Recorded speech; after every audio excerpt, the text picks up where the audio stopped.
Bien, pues a continuación vamos a proceder a la siguiente ponencia, titulada Paisajes del agua en el interior valenciano, y de forma muy breve les comento pues, bueno, a una semblanza del profesor Emilio Iranzo. Emilio Iranzo es profesor del Departamento de Geografía de la Universidad de Valencia. Es desde el año 2010 y, por otra parte, es investigador de la Unidad de Investigación ESTEPA, que ya hemos comentado, Estudios del Territorio, Paisaje y Patrimonio, desde el año 1999. De hecho, Emilio es uno de mis discípulos aventajados, el cual ya pues venimos trabajando desde 1999 aproximadamente, o sea, unos 22 años, 23 años. De hecho, Emilio ha salido en una de las fotos que he puesto, ha salido Emilio, que es irreconocible porque lo dejo ahí. Tenía pelo. En la actualidad, bueno, desde el punto de vista de cargo académico, es vicedecano de la Facultad de Geografía e Historia, de mi facultad, concretamente del área de Cultura y Participación. Pero como investigador sí me gustaría destacar que también desde el punto de vista institucional es director de la Cátedra Participación Ciudadana y Paisajes Valencianos, financiada por la Generalitat Valenciana, por la Consellería de Territorio desde hace ya unos años, y está haciendo una labor magnífica, espectacular, dirigiendo dicha cátedra. De hecho, una de las actividades que organiza Emilio Iranzo es la Universidad de Verano de Rincón de Ademuz, que recientemente estuvimos en Ademuz. Las líneas de investigación de Emilio Iranzo, por una parte, paisaje y sus significados. De hecho, su tesis doctoral es una magnífica tesis en torno al paisaje valenciano. Otra línea es paisaje, turismo y desarrollo, la vertiente aplicada. Y finalmente la puesta en valor de paisajes naturales y patrimoniales. Ha participado en numerosos proyectos de investigación en el contexto del proyecto de la unidad de investigación de ESTEPA, numerosos, trabajando no solamente en cuestiones de paisaje, también en cuestiones de planificación estratégica, patrimonio del agua, regadío histórico, etcétera. Nada más, Emilio, gracias por estar entre nosotros. Te pediría ser escueto en tiempo. Yo no he sido el ejemplo, pero bueno, cuando lleves media horita Tú me dices, sí. ¿Vale? Bueno, Y aceleramos. venga, gracias. Muy bien, muchas gracias, Jorge. Y no quiero empezar mi intervención, aparte de dándoles los buenos días, pues sin dejar de agradecer a los organizadores de esta Universidad de Verano de Aras de los Olmos, pues su deferencia invitándome para estar hoy aquí con ustedes. Así es que, bueno, pues muchas gracias a Joaquín Martín y a Jorge Hermosilla por haberme invitado. Bueno, yo he planteado una intervención similar a la del profesor Jorge Hermosilla, en tanto en cuanto, bueno, pues voy a intentar ser lo más didáctico posible y que, bueno, pues algunas de mis reflexiones puedan ser después comentadas o debatidas en la mesa redonda. Así es que, fundamentalmente, va a haber tres términos en mi ponencia que van a estar presentes, y son los términos paisaje, agua e interior. Para hablar de paisaje, evidentemente tenemos que hablar muy brevemente de territorio, ¿no? Y si entendemos como territorio, pues cualquier espacio geográfico que es más o menos transformado y utilizado por un grupo humano cuando se asienta en él, ¿no? Es un espacio geográfico, es un espacio al cual un colectivo pone unos límites, ¿no? Pone unas fronteras y habita en él. Pero, ¿qué es lo que sucede? Pues que esos territorios se convierten en espacios vividos, en espacios que se nos manifiestan a los colectivos que vivimos en ellos y, por tanto, son espacios que percibimos y que interpretamos. Y es en ese momento cuando ese territorio se convierte en un paisaje, cuando el territorio es percibido y además interpretado. En este sentido, podemos decir que el paisaje es un concepto complejo y polisémico. ¿Y por qué decimos que es un concepto complejo y polisémico? Bueno, pues porque es tanto una realidad objetiva, material, tangible, que podemos medir, que podemos analizar de una manera científica, pero además de ser esa realidad, también es, como decía antes, una percepción. Entonces, ¿qué es lo que sucede? Bueno, pues que esa realidad que podemos medir y que podemos, por tanto, analizar de una manera objetiva, también se convierte en una construcción mental de las personas y de los colectivos que vivimos en ese espacio. Por tanto, además de ser un concepto complejo porque tiene esa dualidad de realidad y de percepción, también tenemos que decir que el concepto paisaje se lo han apropiado distintas disciplinas. Por eso también hay una dicotomía en qué es eso del paisaje, porque es un término que ha sido utilizado tanto por disciplinas científicas, como puede ser la ecología o incluso la propia geografía, pero también es un término, es un concepto que ha sido utilizado en su acepción más subjetiva por la filosofía o por las bellas artes. Entonces, de ahí que sea un concepto complejo por un lado, pero también polisémico y que exista una polarización, ¿no?, entre esa visión objetiva y esa visión subjetiva que tienen disciplinas como, pues, bueno, las artes o la filosofía. ¿Cómo vamos a entender nosotros el paisaje desde el ámbito de las ciencias territoriales y especialmente de la geografía? Bueno, pues vamos a entender el paisaje como una configuración espacial que es el resultado de unos procesos ambientales y culturales, pero que además de esa configuración espacial objetiva, también tiene toda una carga cultural, emocional y simbólica. Es decir, que entendemos el paisaje no solo como la parte material del territorio, sino también como toda esos significados que los lugares tienen para las personas. Por eso decimos que el paisaje en realidad es un concepto, un término un poquito complicado de entender, ¿no? Porque lo fácil, lo rápido, lo que enseguida nos viene a la cabeza cuando hablamos de paisaje es un espacio natural excelente, sobresaliente, ¿verdad? Es lo primero que nos viene a la cabeza, es una panorámica, esa foto perfecta. Pero en realidad el paisaje es mucho más que eso. Para poder hablar de paisaje tenemos que dar un paso más y tenemos que efectuar un proceso de reflexión y de análisis mental. Y además tenemos que tener claro que no es solo esa parte, como decía, tangible, sino que también forma parte del paisaje los significados que están adscritos a esos lugares. Por eso la cultura inmaterial, lo intangible, también forma parte del paisaje. No podemos entender el paisaje sin esa dimensión subjetiva, ¿vale? Esto es importante, es interesante que interioricemos esta idea, porque si no caemos en el error de considerar que el paisaje es solo la parte, como decía, material del territorio, y no es solo eso, sino que es mucho más que eso. Y eso también, ¿qué es lo que en qué se va a traducir? Bueno, pues en una mayor dificultad en su gestión, como luego comentaremos.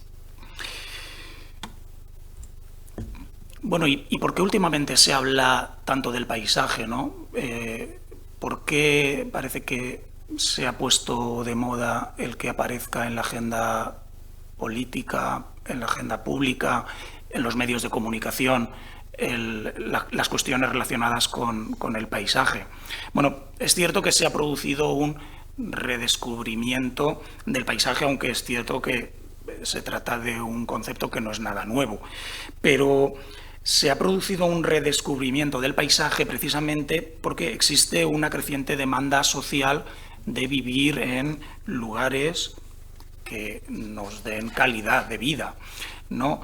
Entonces, bueno, pues se ha generado toda una demanda social y una preocupación por las cuestiones medioambientales y por las cuestiones paisajísticas. Entonces, bueno, pues eso es algo que está ahí y que tenemos que aprender a manejar, porque, repito, no es nada fácil. ¿Y por qué esa preocupación social, ¿no? por el medio ambiente y por el paisaje? Bueno, pues evidentemente, ¿qué es lo que ha venido sucediendo desde la Segunda Guerra Mundial? Bueno, pues que las estrategias de desarrollo socioeconómico que se habían planteado, el modelo económico, nos habían ido llevando progresivamente a una situación territorial insatisfactoria, totalmente insatisfactoria. Ante ese contexto de una situación territorial y medioambiental insatisfactoria, va a ir surgiendo un nuevo discurso a finales de los años 70 del siglo XX, en el que se habla de la necesidad de definir nuevas estrategias territoriales. Nuevas estrategias territoriales que estén basadas en la gestión prudente de los recursos, que son escasos, y del paisaje. Y además también en estrategias territoriales y en una gobernanza basada en la participación ciudadana. Bueno, pues esas estrategias territoriales, ese nuevo discurso, se ha ido progresivamente materializando en una serie de tratados internacionales, como son, por ejemplo, la Estrategia Territorial Europea o especialmente el Convenio Europeo del Paisaje, que están en la base de las políticas de paisaje que se han ido gestando tanto a nivel internacional como a nivel nacional y especialmente en el caso nuestro a nivel de la Comunidad Valenciana. Es decir, nosotros en la Comunidad Valenciana tenemos una política de paisaje que arranca precisamente en el año 2004, cuando la Comunidad Valenciana se adhiere al Convenio Europeo del Paisaje.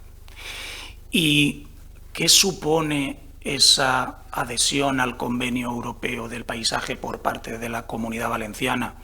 Y, por tanto, ¿qué supone el que en la Comunidad Valenciana haya una política de paisaje?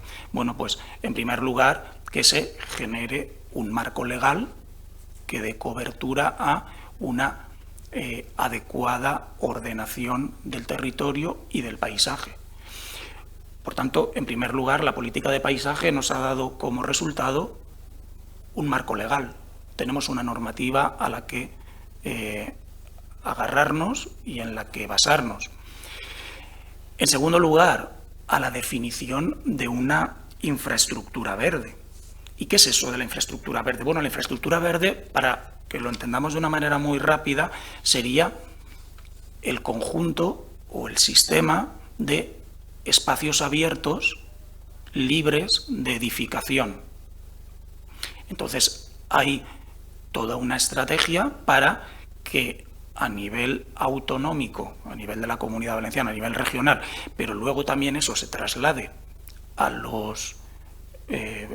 a las administraciones locales, se vaya diseñando todo un sistema de espacios abiertos que garanticen, por un lado, el mantenimiento de una biodiversidad, pero al mismo tiempo que garantice que la población tenga espacios de esparcimiento. Y esto es algo también muy importante y muy interesante. Hay que decir que además buena parte de esa infraestructura verde, como ahora veremos en la siguiente diapositiva, se fundamenta en la red hidráulica básica, ¿no? o la red fluvial básica de la Comunidad Valenciana. Pero bueno, volviendo a la política de paisaje valenciana, marco legal, infraestructura verde, unos instrumentos de paisaje que son obligatorios vinculados a otros instrumentos del planeamiento, como pueden ser los planes de actuación territorial a nivel regional o los planes generales en el ámbito local. Bueno, pues hay instrumentos de paisaje que van asociados a esos otros instrumentos del planeamiento, los estudios de paisaje, los estudios de integración paisajística, los programas de paisaje, y son instrumentos obligatorios que hoy en día tenemos que considerar y poner en marcha. Y sobre todo, pues la participación ciudadana, como decía antes. En esta imagen que vamos a ver a continuación vemos un poco esa idea que comentaba de que cómo esa política de paisaje de la Comunidad Valenciana, que, bueno, pues que nos da en primer lugar un marco jurídico a través de la LOTUP, primero fue la LOTPP, pero ahora es la LOTUP, que es la Ley de Ordenación del Territorio, Urbanismo y Paisaje de la Comunidad Valenciana, define una infraestructura verde básica que se fundamenta, como podemos ver, en la red fluvial básica valenciana. Evidentemente luego, cuando cambiamos de escala, esto se precisa mucho más. Bueno, dicho esto, vamos a realizar algunas consideraciones acerca de el paisaje entendido como un sistema y vamos a hacer algunas consideraciones muy básicas acerca de los componentes del paisaje. Y es que como quiero transmitir, el paisaje tiene como base al territorio y a sus observadores. Y funciona como un sistema, un paisaje funciona como un sistema articulado por distintos componentes. ¿Cuáles son estos componentes? El relieve, el roquedo y el agua, la cual es el elemento que en el resto de la conferencia yo me voy a centrar un poco más, pero evidentemente el paisaje tiene otros componentes que son importantes, como la vegetación, la fauna, los usos del suelo, la cultura y el patrimonio y, por supuesto, a las personas, ¿no? Al final, si no tenemos personas, no tenemos paisaje, porque, como hemos dicho antes, si no hay personas, hay territorio, hay espacio geográfico. Para que haya paisaje tiene que haber observadores que perciban y que interpreten ese territorio. Un poquito siguiendo el discurso o las ideas que lanzaba antes. Pues vamos a realizar algunas consideraciones sobre un elemento importante como es el agua en la configuración de los paisajes, y es que el agua está en la base de la creación o de la configuración de muchos paisajes.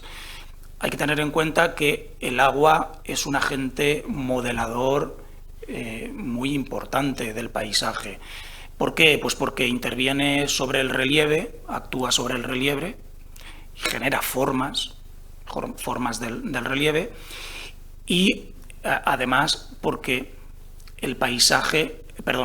porque el agua va a incidir de distinta manera en función del tipo de material litológico por el cual circule. Las formas van a ser distintas.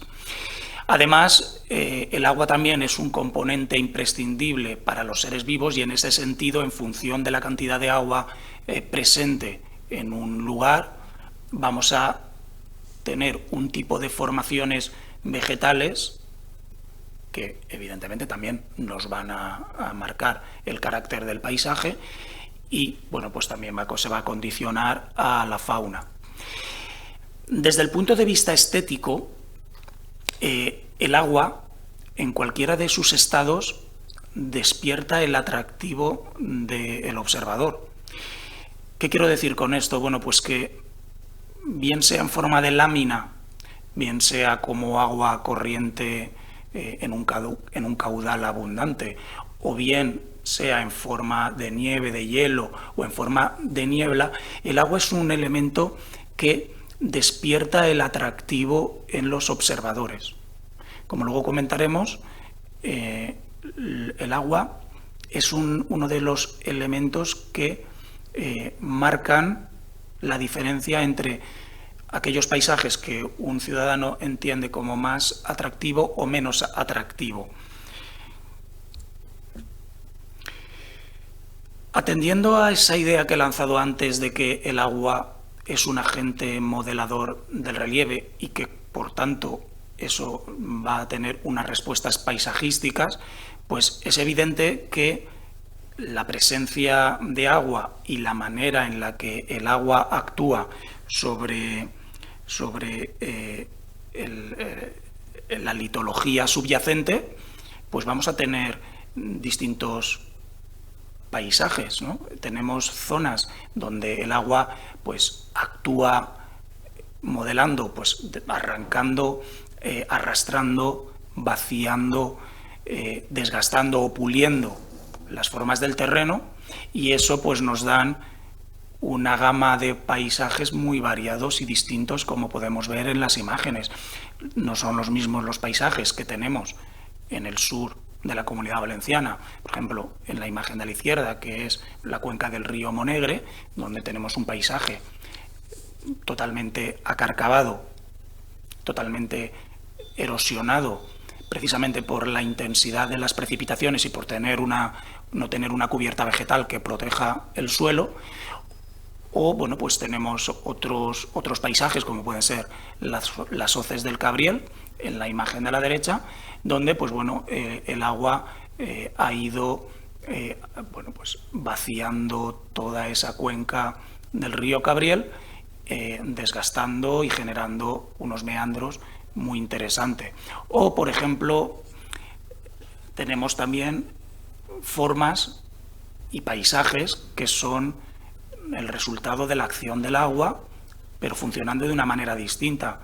Los paisajes kársticos, y en la Comunidad Valenciana tenemos muchos ejemplos, son precisamente fruto de un proceso de disolución de la roca caliza por acción del anhídrido carbónico que va en el agua, ¿no? Y ese anhídrido carbónico va disolviendo el carbonato cálcico, y como no toda la roca calcárea tiene una composición estrictamente igual, se nos generan esas formas donde hay una mayor acción del anhídrido carbónico que va en el agua sobre el carbonato cálcico, pues se van generando esos paisajes de la piaz, como por ejemplo en el caso de Quatredondeta, me salía, donde, como pueden ver, pues se nos genera esos paisajes, o en el caso de los cuchillos del Cabriel, ¿no? Esos paisajes que en este caso son los frares,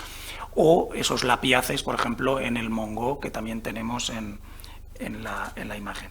Además, el agua, en su presencia o en su ausencia, ¿no? Porque aquí tenemos que hablar de la presencia o de la ausencia del agua, la ausencia, evidentemente, zonas semiáridas, pues condicionan las formaciones vegetales, lo que va a tener también consecuencias paisajísticas. No es lo mismo los paisajes que podemos tener en la Tinensa de Benifassà, en un ambiente climático subhúmedo, a los paisajes que podemos tener en la Sierra de Crevillent, donde tenemos un clima casi ya semiárido, mediterráneo semiárido. Pues evidentemente eso tiene consecuencias en la vegetación y tiene consecuencias paisajísticas. Bueno, también el agua condiciona al ser humano y a sus actividades. Y como podemos ver, el agua condiciona la localización de los asentamientos.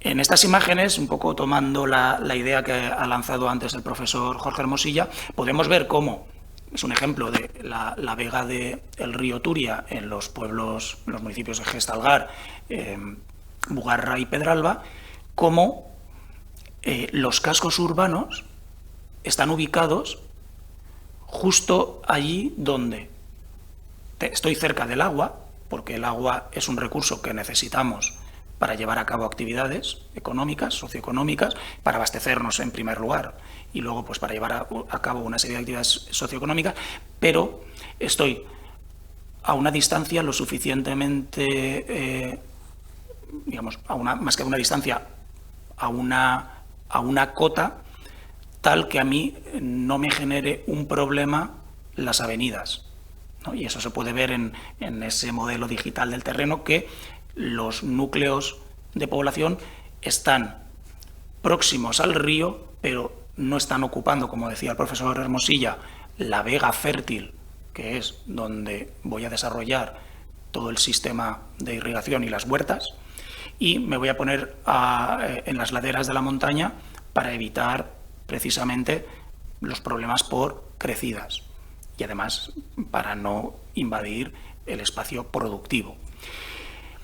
En esta línea, también un ejemplo, quería hacer referencia a la ribera, ¿no? La ribera del Júcar. En la ribera del Júcar es curioso que, como es un llano de inundación y ahí cíclicamente ha habido crecidas, los núcleos de población se sitúan en las motas, que son unas zonas un poquito más elevadas que hay a ambas márgenes del río. Aunque cuando estamos allí no lo percibimos y parece que todo es un llano aluvial, los núcleos de población están un poquito más elevados de lo que es las partes más bajas del llano. Incluso para que cuando, en el caso de que haya una gran avenida, esto también se inunda, el agua también se vaya más rápido, ¿vale? Por la propia acción de la gravedad, ¿no? Entonces, son en estas motas laterales donde se ubican los núcleos de población.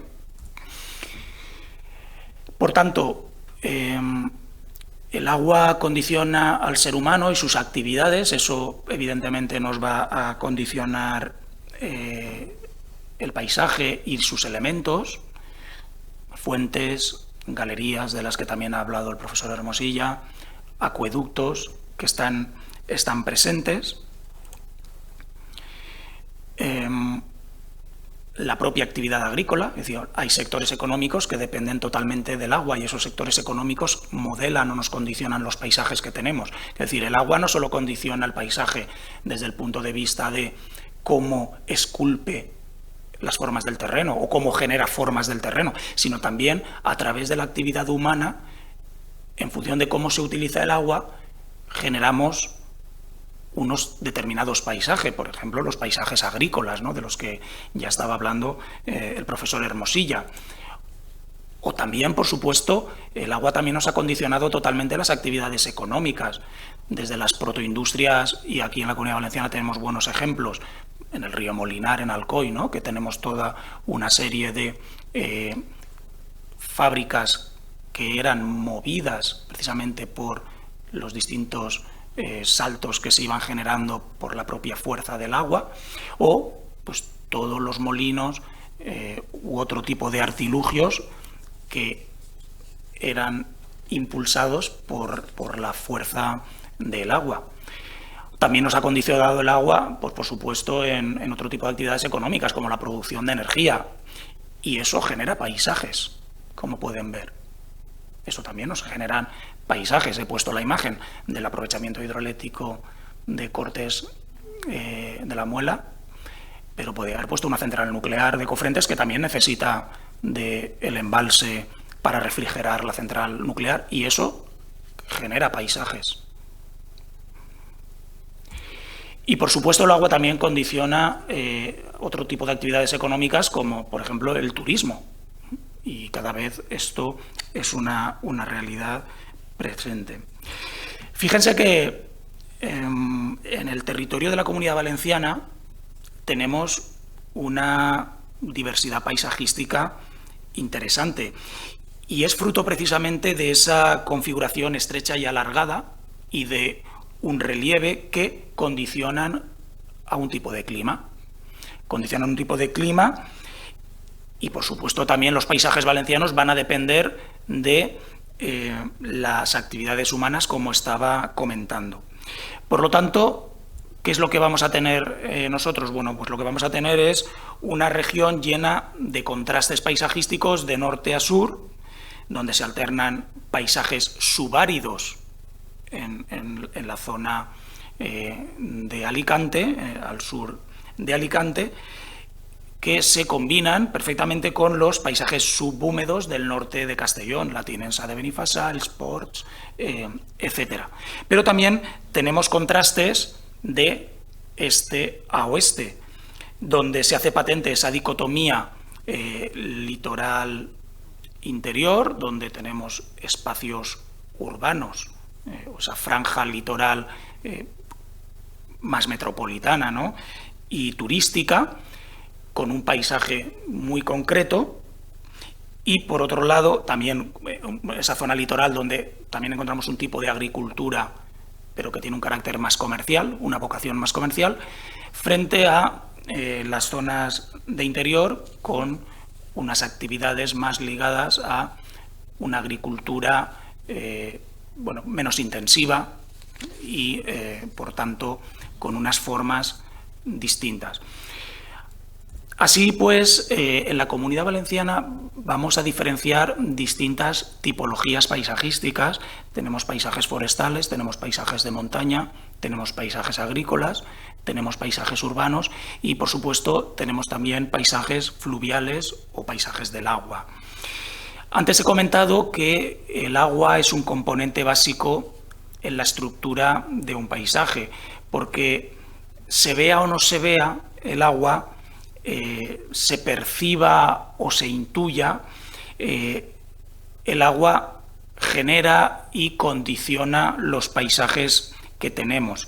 Ya hemos dicho que actúa modelando el terreno como agente erosivo y también permite crear distintos hábitats, los conecta, condiciona las actividades humanas y, sobre todo, mejora el atractivo del paisaje.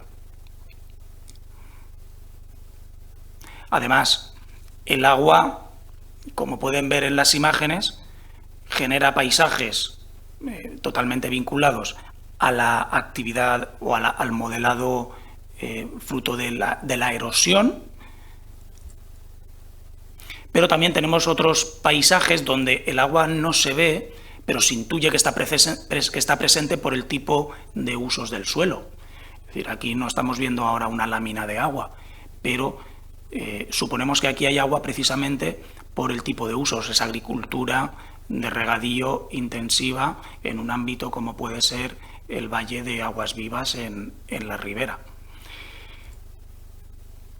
O, pues formas vinculadas al patrimonio histórico, como son los azudes históricos del río Turia, cuando llega a la vega, antes de iniciar lo que es la vega en la huerta de Valencia.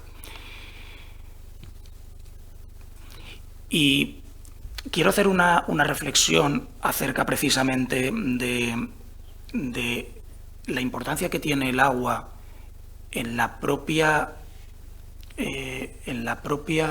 propio origen del concepto paisaje, porque fíjense, ¿no?, que el agua está en el nacimiento de la idea de paisaje. El concepto paisaje no es un concepto europeo, sino que tiene sus orígenes realmente en Oriente, en China. Y en China, para hablar de paisaje utilizan una palabra que es shanshui.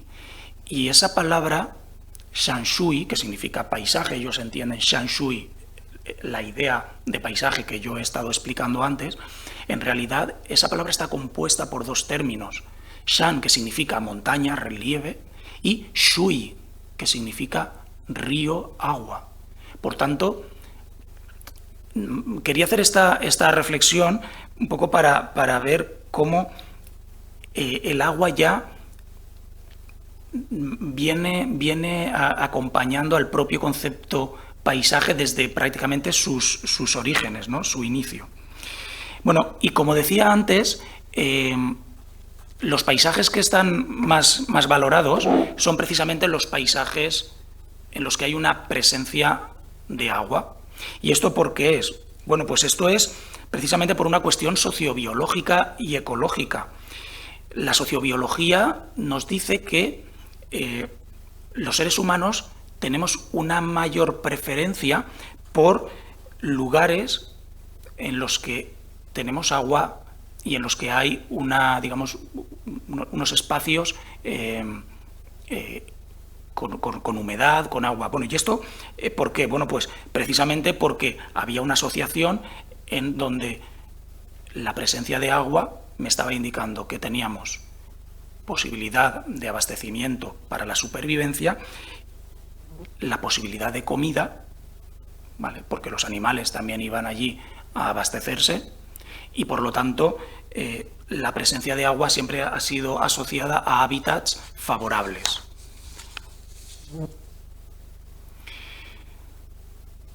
Bueno, pues el paisaje fluvial o los paisajes de ribera tenemos que entenderlos como un hábitat que es caracterizado por la presencia de escorrentías y por unas determinadas funciones y que está organizado o está estructurado en torno a una serie de componentes.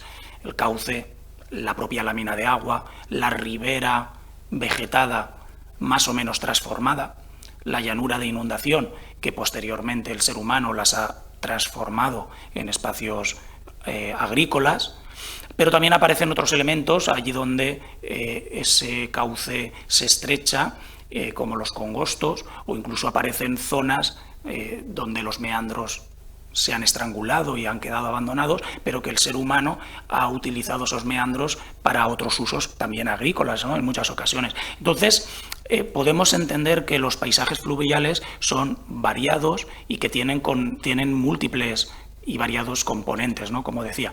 Además, ejercen distintas funciones reguladoras de las avenidas, por ejemplo, son proveedores de muchos recursos y son también espacios de producción, ¿no? Son espacios agrícolas fundamentalmente.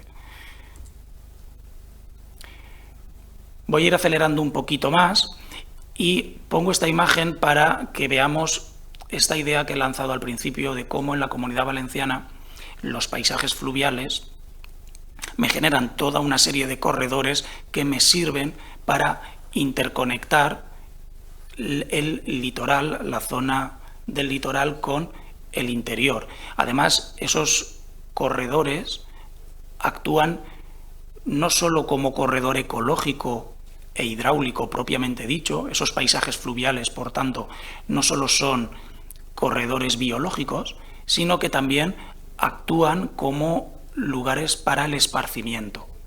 Y esto es una cuestión que también tenemos que tener en cuenta.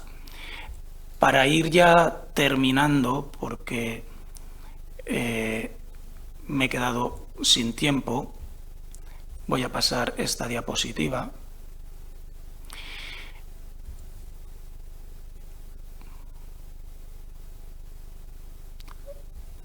Vamos directamente ya a las dos últimas diapositivas de conclusiones. Hasta hace mucho tiempo el paisaje solo era concebido como el fondo de las actividades humanas y por lo tanto no se le consideraba un elemento que fuese susceptible de prestarle demasiada atención y de prestarle demasiado digamos, tiempo en su ordenación, en su planeamiento. Pero en la actualidad esto ha cambiado. En la actualidad esto ha cambiado y, como decía antes, la sociedad ha cambiado, se ha producido un cambio de mentalidad y esto hace que la ciudadanía reclame vivir en espacios paisajísticamente dignos, en entornos con paisajes de calidad, por lo que el paisaje se ha convertido en un recurso, en un elemento de desarrollo que ha de ser planificado y que ha de ser también gestionado.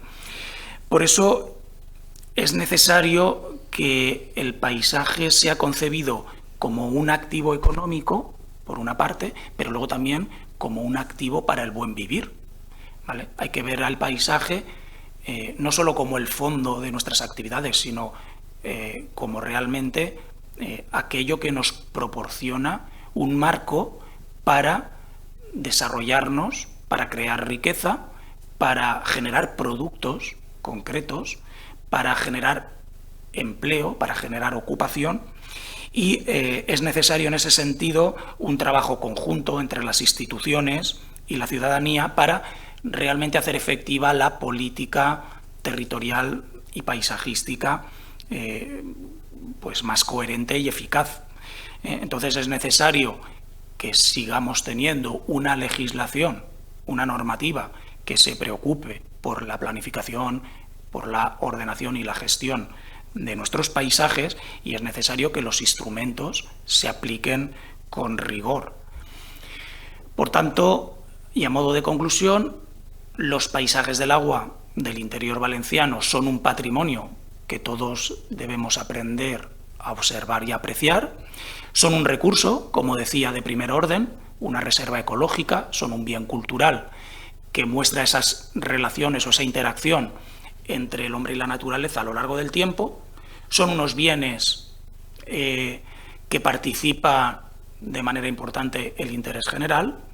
Y, finalmente, una idea: su protección, gestión y ordenación apropiada pueden contribuir a la mejora de nuestra calidad de vida y a consolidar la identidad de la ciudadanía o de las personas que viven en un territorio. Así es que con esto lo dejo. Muchas gracias y disculpad por un poquito del tiempo.